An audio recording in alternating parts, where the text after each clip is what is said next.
2005 EMEA കോളേജിൽ ബിരുദം പൂർത്തിയാക്കിയ ഒരു വിദ്യാർത്ഥി ആ കോളേജിനെ കായികത്തിൽ എവിടെയെങ്കിലുമൊക്കെ എത്തിക്കണം എന്നുള്ള ഒരു ഇന്റന്റും അതേപോലെ തന്നെ ഇതേ പ്രൊഫഷനിൽ തന്നെ ഒരു ജോബ് വേണമെന്നുള്ള ഇന്റന്റും വെച്ചിട്ട് കാലിക്കറ്റ് യൂണിവേഴ്സിറ്റിയിൽ നിന്ന് BPEdും MPEdും എടുത്തിട്ട് 2012 ഒരു കായിക അധ്യാപകനായിട്ട് EMEAയിൽ ജോയിൻ ചെയ്തു. ഈ ഫിസിക്കൽ എഡ്യൂക്കേഷൻ അധ്യാപകന്റെ പേര് ഷിഹാബ് സാർ എന്നാണ്. ഷിഹാബ് സാർ EMEA കോളേജിൽ വരുന്ന സമയത്ത് വെറും D ഡിവിഷനിൽ കളിച്ചുകൊണ്ടിരുന്ന ക്ലബ്ബായിരുന്നു EMEA കോളേജ്. ചെയ്യുന്ന ജോലിയോടുള്ള കമ്മിറ്റ്മെന്റും പാഷനും വെച്ചിട്ട് വർഷങ്ങൾക്കിപ്പുറം D ഡിവിഷനിൽ നിന്ന് C ഡിവിഷനിലേക്ക് എത്തി, C ഡിവിഷനിൽ നിന്ന് Bയിലേക്ക് എത്തി, Aയിലേക്ക് എത്തി.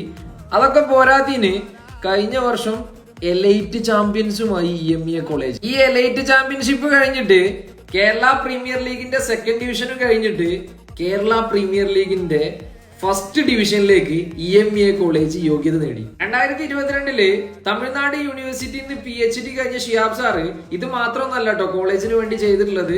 കാലിക്കറ്റ് യൂണിവേഴ്സിറ്റി 4 തവണ B സോൺ ചാമ്പ്യൻസും ആണ്, 2 തവണ ഇന്റർ സോൺ ചാമ്പ്യൻസും ആണ് EMEA കോളേജ്. ഇത്രയും വലിയൊരു പൊസിഷനിക്ക് EMEA കോളേജിന് എത്തിച്ച കായിക അധ്യാപകൻ ഷിഹാബ് സാറിനും കോച്ച് നിതീഷ് മോഹനും കോളേജിന്റെ മാനേജ്മെന്റിനും എല്ലാവിധ ആശംസകളും.